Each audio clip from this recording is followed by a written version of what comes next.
បងអាចចេះខ្មែរគេគាត់ប៉ុណ្ណឹងតែគាត់ទៅគាត់យកមកនិយាយđâyចឹងនឹងជាពាក្យមួយម៉ាត់ដែលខ្ញុំចាំដល់ថ្ងៃបាទជារឿងមួយដែលកើតឡើងកាលពី10ឆ្នាំមុនកាលហ្នឹងគឺកូនស្រីខ្ញុំគាត់អាយុតែឆ្នាំនេះខ្ញុំនាំគាត់ទៅហាងមួយ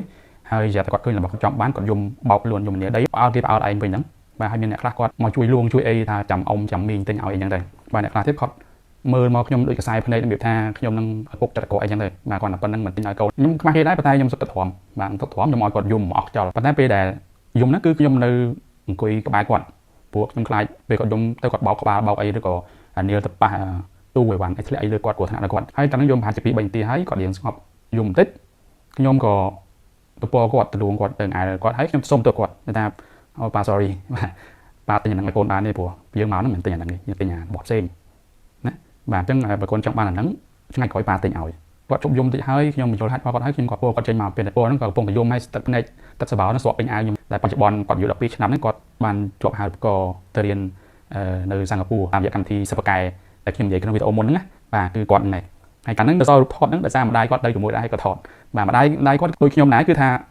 ចង់ផ្ដល់បទពិសោធន៍មួយឲ្យកូនឲ្យគាត់រៀនបាទអញ្ចឹងពេលហ្នឹងក៏ម្ដាយគាត់មានលុបថៃដែរគឺខ្ញុំអ្នកមើលថែអប់រំណែនាំគាត់ហើយចាប់ពីថ្ងៃហ្នឹងមកគឺ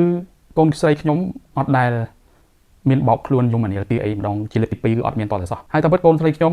ដែលឃើញថាគាត់រៀនបកែគាត់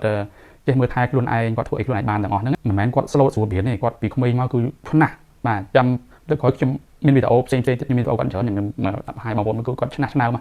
ទប៉ុន្តែតើតែខ្ញុំទេដែលចិត្តទៅរកវិធីធ្វើម៉េចបរៀនគាត់ពុតគាត់ឲ្យមកអញ្ចឹងបានខ្ញុំជឿថាពុកម្ដាយភាគច្រើនសុទ្ធតែឆ្លងកាត់បទពិសោធន៍ហ្នឹងហើយដែលកូនខ្ញុំបោកខ្លួននៅទីសាធារណៈធ្វើយើងខ្មាស់គេអ្នកខ្លះក៏ទិញឲ្យកូនទៅព្រោះខ្មាស់គេពេកបាទឬក៏របស់ហ្នឹងវាថោកដែរទិញកុំឲ្យកូនយំអីចឹងទៅបាទប្រញាប់យកកូនចេញទៅខ្មាស់គេប៉ុន្តែបងប្អូនត្រូវដឹងថាកាលដែលយើងទិញរបស់អ្វីមួយនៅពេលដែលកូនខ្ញុំបោកខ្លួននេះគឺបង្កើតជាទម្លាប់មិនល្អឲ្យគាត់មួយថ្ងៃក្រោយគាត់នឹងធ្វើអញ្ចឹងទៀតអញ្ចឹងពីប្រការនេះខ្ញុំក៏ចូលរួមជាយោបល់មួយចំនួនដើម្បីដោះស្រាយនៅពេលដែលកូនបងប្អូនគាត់យំបោកខ្លួនយំអានីលដីជាពិសេសនៅតាមសាធារណៈហ្នឹងបាទទី1គឺហាមដាច់ខាតឲ្យរបស់ដែលគាត់យំទាហ្នឹងបាទគឺហាមដាច់ខាតគឺមិនឲ្យដាច់ខាតបាទឲ្យតែគាត់យំអានីលដីយំងើបបោកខ្លួនទារបស់ហ្នឹងគឺអត់ឲ្យដាច់ខាតទី2បងប្អូនត្រូវតែឲ្យគាត់បញ្ចេញអារម្មណ៍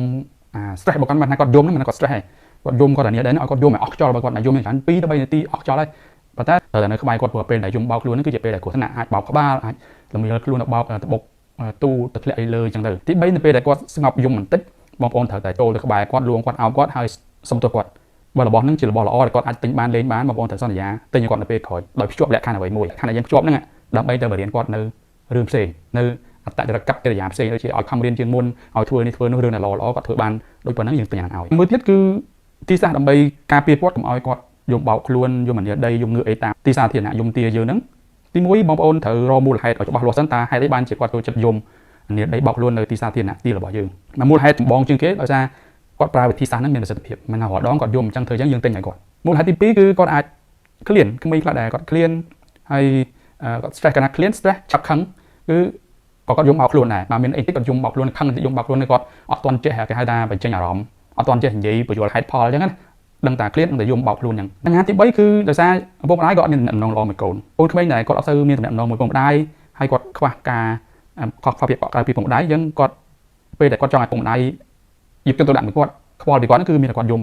គាត់ស្រែកអានីលហ្នឹងឯងព្រោះថាពេលដែលកូនយំស្រែកអានីលដីហ្នឹងឪពុកម្ដាយមកខ្វល់ខ្វាយពីគាត់ដែរអញ្ចឹងកូនគាត់អត់ទាន់ចេះបញ្ចេញអារម្មណ៍ណាដើម្បីឲ្យឪពុកម្ដាយហ្នឹងយកចិត្តទុកដាក់មកគាត់មិនដឹងធ្វើម៉េចគាត់មានតែជ្រើសរើសវិធីយំស្រែកបោកខ្លួនអានីលដីហ្នឹងទេដើម្បីឪពុកម្ដាយយកចិត្តទុកដាក់មកគាត់នៅពេលដែលយើងដឹងមូលហេតុច្បាស់លាស់យើងអាចរកវិធីដោះស្រាយបញ្ហារបស់គាត់មានប្រសិទ្ធភាពវីដេអូខ្ញុំមានតែប៉ុណ្្នឹងទេបើសិនជាបងប្អូនមានសំណួរអីបន្ថែមអាចប្រាប់ comment ខ្ញុំនឹងឆ្លើយនៅវីដេអូក្រោយៗទៀតបាទសូមអរគុណ